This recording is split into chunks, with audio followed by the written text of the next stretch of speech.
Baik, assalamualaikum warahmatullahi wabarakatuh. Ketemu lagi dengan saya di lanjutan mata kuliah sistem terdistribusi ya. Ya maaf.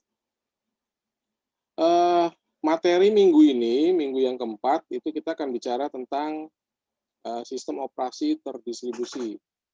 Ya, dari materi yang sudah saya upload sebelumnya, mudah-mudahan sudah dibaca ya dan dipelajari hal-hal yang memang masih kurang jelas. Silakan Anda bisa baca-baca dari referensi yang lain ya, untuk menambah wawasan. Kalau kita bicara tentang sistem operasi ya secara umum, pasti kalau mahasiswa IT kita tahu ya bahwa OS ya sama halnya dengan kalau Anda menggunakan smartphone itu kan pakai apa? Pakai Android ya, pakai Android. Nah, Android itu adalah bagian dari OS. Nah, tentunya tanpa OS satu perangkat tidak bisa berfungsi sebenarnya ya. Jelas ya, sama dengan komputer lah ya, OS. Kayak Windows, pakai Linux ya, atau pakai OS yang itu dua vendor yang banyak digunakan ya, atau Apple ya, dia punya sendiri. Nah, sekarang bagaimana kalau kita hubungkan si sistem operasi ini ke dalam uh, jaringan gitu. Jadi sebetulnya fungsinya dia sebagai apa? Kalau kita lihat definisi di paragraf yang pertama, SO terdistribusi itu satu implementasi dari sistem terdistribusi di mana sekumpulan komputer dan pemroses ya, prosesor yang mungkin heterogen, jenisnya berbeda-beda, itu terhubung dalam satu jaringan. Jadi kalau di materi sebelumnya kan kita udah bicara tentang apa namanya, TCP/IP dan sebagainya ya, saudara ya, itu kan satu perangkat komunikasi yang dipakai untuk menyatukan perbedaan-perbedaan dari komputer-komputer yang ada dalam satu jaringan gitu. Nah, koleksi dari objek ini kan bekerja bersama-sama nih untuk melakukan satu tugas, gitu kan? Tujuan utamanya apa? Memberikan hasil yang lebih, ya, terutama dalam apa? Ya, dalam sistem filenya, ya, namespace-nya lebih lebih luas, waktu pengolahan ya, karena dibagi ke dalam komputer-komputer yang banyak, ya tentunya akan lebih lebih cepat ya, keamanan juga lebih terjaga, ya, kemudian akses ke resources dan sebagainya lah. Jadi artinya ini menjadi hal-hal yang semakin baik, gitu ya, karena di-share ke komputer-komputer yang lain. Nah, fungsinya dalam sebuah jaringan bahwa SO terdistribusi ini bertindak sebagai sebuah apa? Infrastruktur ya, perangkat dasar untuk apa? Network transparent resource management. Gitu. Jadi dia ngatur apa? Low level, gitu kan? Kayak prosesor, memori, network, interface, peripheral device, input, output, gitu ya. Jadi intinya dia menyediakan apa namanya? Menyediakan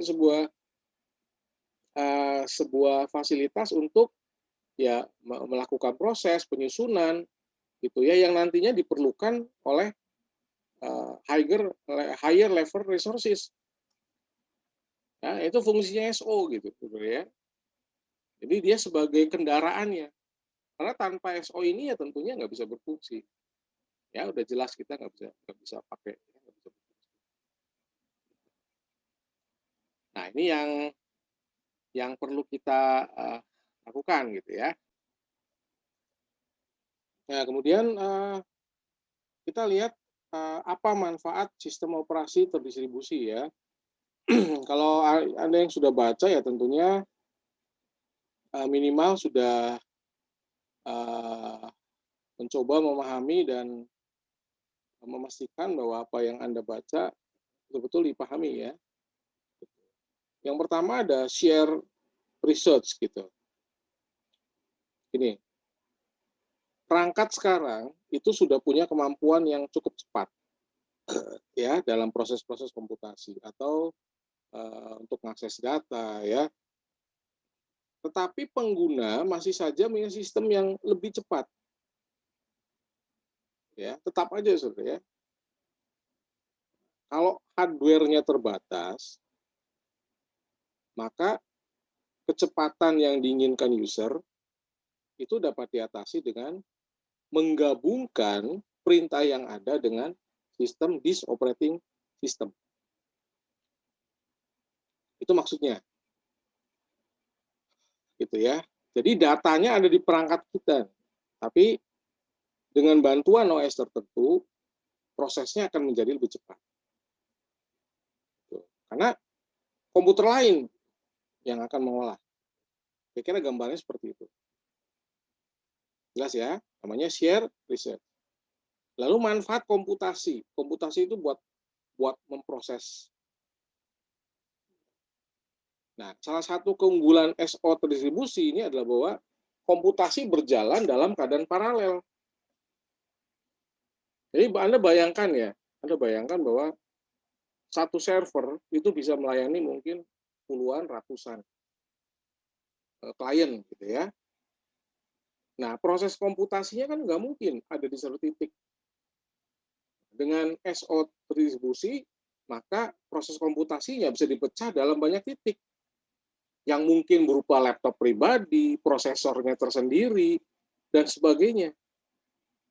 Nah, maka SO terdistribusi ini bisa bekerja dengan lebih optimal. Jadi mecah-mecah tadi, nggak ngumpul di satu titik. Ya, bayangkan gini ya, satu stadion itu pintunya cuma satu. Pintu masuk satu, pintu keluar satu. Kebayang nggak? Istora yang segede gitu tuh, ya, itu lebih dari 5 gate. Ya, saya nggak tahu pastinya ya, saudara ya. Tapi kayaknya lebih deh ya. Saya pernah beberapa kali melewati itu, banyak tuh pintu-pintunya, saudara. Nah, tujuannya kan untuk apa? Untuk membagi. Jelas ya, saudara ya. Oke, kemudian reliabilitas. Nah, ya, fitur unik yang dimiliki oleh disk operating system adalah reliabilitas. Berdasarkan apa? Desain dan implementasi desain sistem ini, maka hilangnya satu node itu tidak akan berdampak pada integrasi sistem. Nah, hal ini berbeda dengan kalau kita menggunakan PC sendiri. Satu hardware rusak, jalan nggak? Nggak jalan. Itu namanya reliabilitas istilahnya. Gitu ya. Karena banyak komputernya, saudara. Node-nya nggak, oh ini satu rusak, maka bisa dipindahkan ke node yang lain. Kemudian komunikasi ya. Komunikasi. Karena SO terdistribusi berjalan dalam jaringan, nah, biasanya melayani koneksi jaringan, maka sistem ini umumnya apa? Digunakan user untuk proses networking, jelas ya. Jadi bisa saling bertukar data, saling berkomunikasi. Jadi kayak saya misalkan gini, di kampus itu ada cloud gitu ya, ada cloud. Maka cloud ini menjadi apa? Menjadi sumber data. Gitu. Saya bisa akses dengan nanti permission dari admin untuk ngambil data dari research yang lain gitu kan, bertukar informasi, saudara. Baik secara local area network ataupun wide area network. Itu kelebihannya ya. Kemudian fungsi sistem operasi. Yang pertama sebagai koordinator. Jelas bahwa SO itu ngatur semua aktivitas, saudara. Komandanya itu OS. Ya, dia dapat mengatur waktu, timing untuk berjalannya satu sistem dan jadi mengelola semua aktivitas yang berhubungan dengan hardware, baik itu input device maupun output device. Ya, kemudian sebagai apa? Konektor, penghubung. Menghubungkan program aplikasi agar dapat berinteraksi dengan perangkat keras secara konsisten dan stabil. Makanya kalau Anda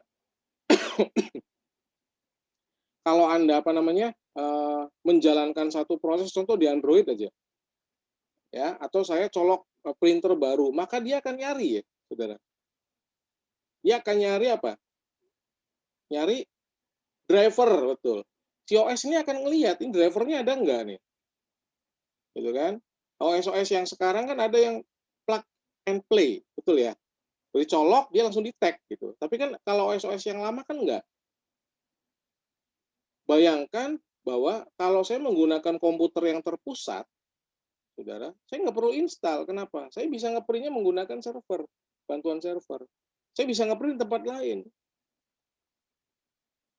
Itu ya, itu sebagai penghubung, sebagai konektor.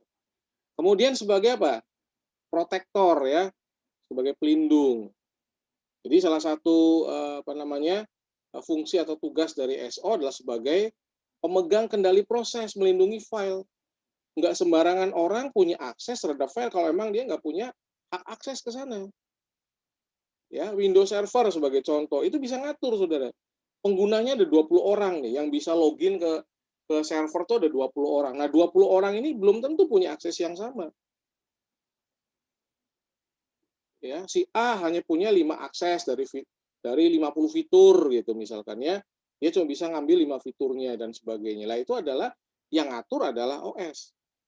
Saudara. Tanpa pengaturan ini semua orang bisa ngelihat data. Dan belum tentu yang ada di server itu data yang boleh dilihat oleh semua orang. Itu istilahnya sistem operasi sebagai pelindung. Gitu ya. Kemudian sebagai apa? Interpreter, penterjemah. SO ini sebagai penterjemah dari apa? Komen-komen dan instruksi antara user dan sistem. Jelas. Ya, kalau tanpa OS gimana kita berkomunikasi dengan aplikasi kita? Nggak bisa.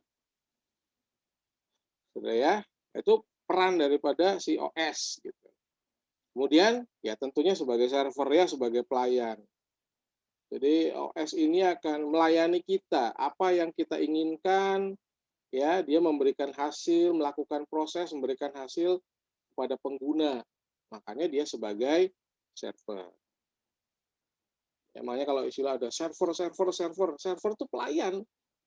Dia mengerjakan proses yang user ya, yang di mana semua user yang bisa mengakses ke server tersebut, ya itu bisa dilayani oleh server. Dan kita membayangkannya tadi kan bisa LAN, bisa WAN gitu ya.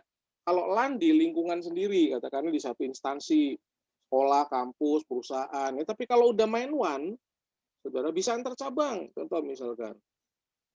Ya, dan antar cabang tuh nggak cuma di satu kota gitu ya.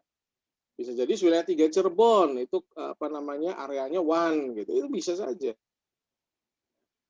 Oke ya. Baik, kemudian komponen inti SO.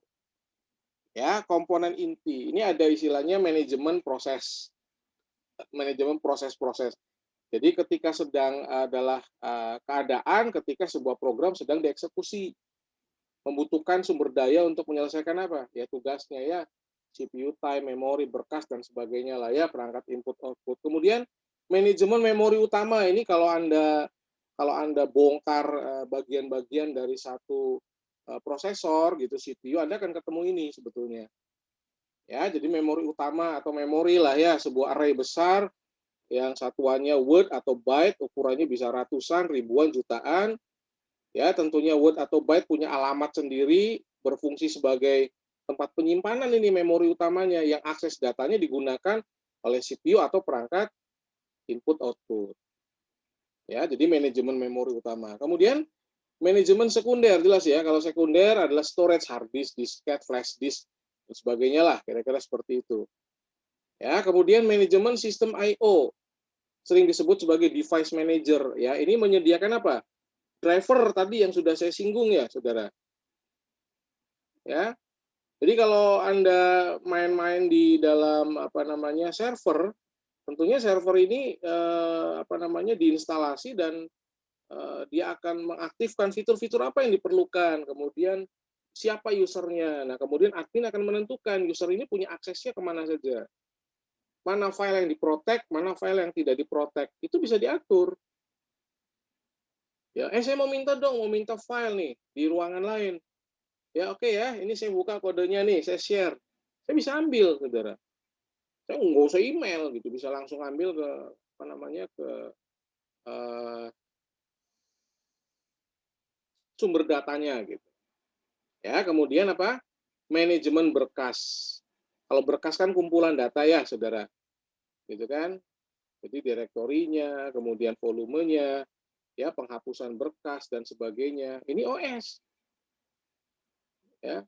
Nah, ini yang harus diperhatikan oleh kita, saudara, sebetulnya bahwa memang OS itu menjadi pusat kendali ya dari sebuah sistem jaringan.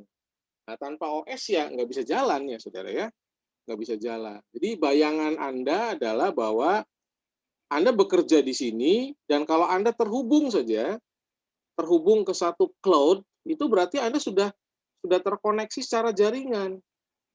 Kalau kita diizinkan, kita melakukan login gitu ya, login kemudian Anda masuk ke sana, otomatis itu sudah merupakan sistem terdistribusi. Saya bisa upload, saya bisa download. Itu bagian dari prosesnya sebetulnya.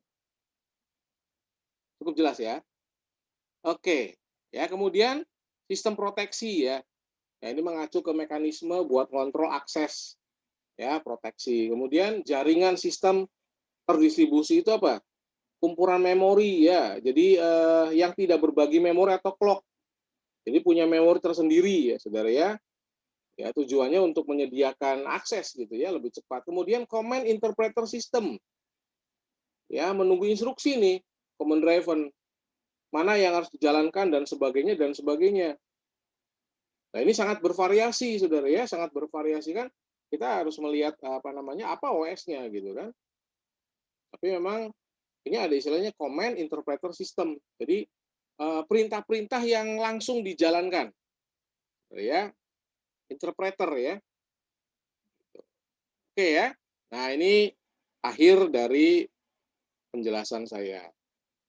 Nah, mudah-mudahan apa yang saya jelaskan tadi boleh memberikan manfaat ya untuk Anda, khususnya dalam rangkaian kita sedang belajar sistem terdistribusi ya, di mana minggu ini tadi kita lihat bahwa saya sudah menjelaskan tentang sistem operasi. Mudah-mudahan dengan penjelasan tadi Anda bisa lebih memahami ya, lebih memahami dan tentunya bisa mencoba untuk menambah wawasan Anda gitu ya. Mudah-mudahan apa yang saya jelaskan boleh bermanfaat bagi Anda semua ya, dan memberikan kontribusi ya dalam perkuliahan ini. Terima kasih atas perhatiannya ya. Silakan diikuti dari awal tadi ya penjelasan saya dan dipahami.